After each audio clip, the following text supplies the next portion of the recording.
पिंपरी चिंचवडमध्ये रस्त्यावर birthday celebration करण्याची, रात्री 12च्या ठोक्याला फटाक्यांचे बार लावण्याची आणि सेलिब्रेशनच्या नावाखाली धांगडधिंगा घालण्याची जणू प्रथाच आहे. बरं, हा सगळा धिंगाणा बहुतांश वेळी पोलिसांच्या नजरेत पडत नाही. आता हे बर्थडे सेलिब्रेशन धनदाडंग्याचे असल्यानं पोलीस त्याकडे सोयीस्करपणे दुर्लक्ष करतात आणि पोलीस आयुक्त विनयकुमार चौबे यांच्यापर्यंत ही खबर पोहोचू न देण्यासाठी ही खटाटोप सुरू असते, हे उघड आहे. पण आता तर एका पोलीस शिपायाने हा सगळा राडा केलाय, तो पण थेट पोलीस स्टेशनच्या दारातच. अगदी एखाद्या रील स्टारला लाजवेल असं ड्रोनद्वारे या बर्थडे सेलिब्रेशनचे चित्रीकरणही केलं आणि सोशल मीडियावर हा व्हिडिओ चांगलाच धुमाकूळ घालतोय. पिंपरी चिंचवड पोलीस आयुक्तालयातील पोलीस शिपाई प्रवीण पाटीलने हा प्रताप केलाय, ज्यामुळे अख्ख्या पोलीस खात्याची मान शर्मेने खाली गेली. आता पोलीस आयुक्तांनी चौबे साहेब या प्रकरणी काय कठोर कारवाई करतात याकडे शहरवासियांचे लक्ष लागून आहे. बुधवारचा दिवस संपताना आणि गुरुवारची सुरुवात होताना प्रवीण पाटीलची मित्रमंडळी सांगवी पोलीस स्टेशन समोर जमू लागली. अशातच पोलीस स्टेशन मधील इतर सहकारीही सहभागी झाले.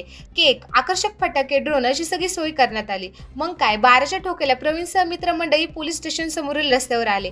रस्त्याच्या मधोमध टेबल टाकून बर्थडे सेलिब्रेशन सुरू झालं. दोघांनी फटाक्यांची फायर गन बाहेर काढली. दुसरीकडे स्काय शॉट आणि आयटम बॉम्ब फुटू लागले. ही आतषबाजी बराच वेळ सुरू होती. जमाना रीलचा आहे म्हटल्यावर याचं चित्रीकरण होणार नाही असं कसं होईल, हे सगळं ड्रोनद्वारे चित्रित करण्यात आलं. भले भले रील स्टार सुद्धा लाजतील इतकं अफलातून एडिटिंगही करण्यात आलं. मग काय, दिवस उजाडताच हे व्हिडिओ प्रवीण आणि सहकाऱ्यांसह मित्रमंडळीच्या स्टेटसवर ही व्हिडिओ अपलोड होऊ लागले. पिंपरी चिंचवड शहरात रात्री 12च्या ठोक्याला धांगडधिंगा घालून बर्थडे सेलिब्रेशन करण्याचं फॅड आहे. पण काल रात्री साजरा झालेला बर्थडे हा पोलिसाचा असेल असं कोणी स्वप्नातही विचार केला नव्हता.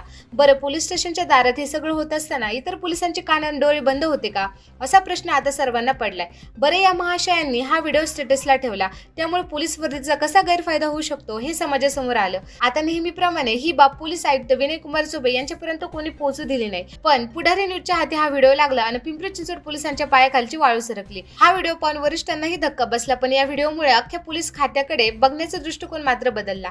त्यामुळे पोलीस खात्याची मान शर्मेने खाली गेली. आता पोलीस आयुक्त चौबे साहेब या पोलीस महाशयांवर काय कठोर कारवाई करतात का, आणि या निमित्ताने रात्री 12च्या ठोक्याला धांगडधिंगा घालत साजरे होणारे बर्थडे सेलिब्रेशनची प्रथा कायमस्वरूपी बंद पाडणार का, याकडे शहरवासियांचं लक्ष लागून आहे.